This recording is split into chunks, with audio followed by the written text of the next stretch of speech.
독감 백신의 상온 노출 관련하여 정부에서 국가 예방접종 중단 조치를 했지만 일선 의료 현장에서 해당 물량의 백신이 접종된 사례가 있는 것으로 나타났습니다. 이슈양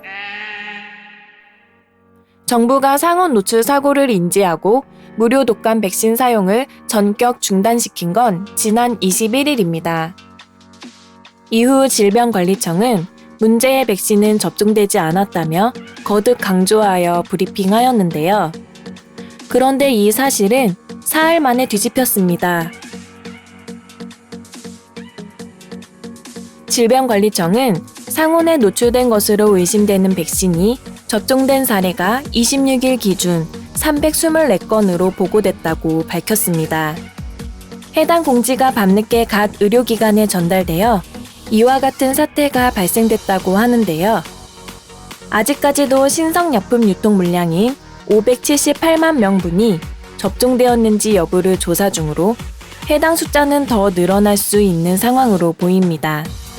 특히 일부 병원들은 정부가 지원하는 무료 백신을 성인들에게 돈까지 받고 접종한 것으로 드러났지만 단순 계약 해지 외에는 별다른 제재는 없었다고 합니다.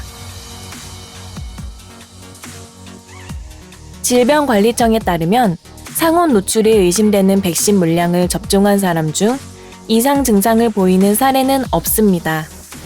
또한 세계보건기구의 자료를 참고하였다며 백신은 25도에서 2주에서 4주, 37도에서 24시간 안전하다고 전했는데요. 이 설명대로라면 이번 상온 노출 백신들은 문제될 것은 없는 것으로 보입니다. 하지만 보건당국이 밝힌 내용은 세계보건기구의 공식 보고나 지침은 아니었습니다. 백신 제품마다 안전성과 효능이 차이가 나는 상황에서 보건당국은 내열성이 좋은 일부 제품에 일부 데이터만 논거로 삼았다는 점입니다.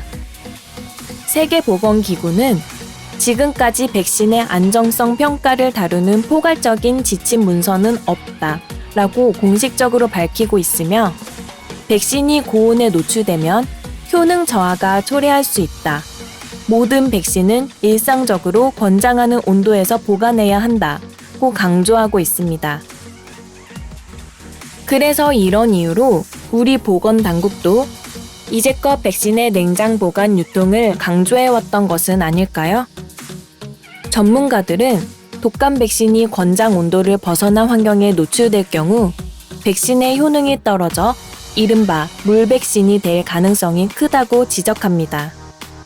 다행히 열에 노출됐다고 해서 백신이 변질되어 부작용 위험성을 높이거나 인체에 치명적인 악영향을 끼치는 것은 아니라는 설명입니다.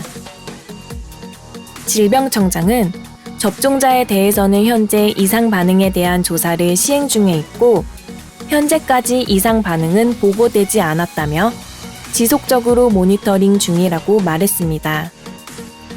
이어 접종 후 2, 3일 안에 발열이나 발적 같은 이상 반응이 보통 보고되기 때문에 이를 고려해 해당 접종자들에 대한 모니터링을 진행할 것이라고 말했습니다.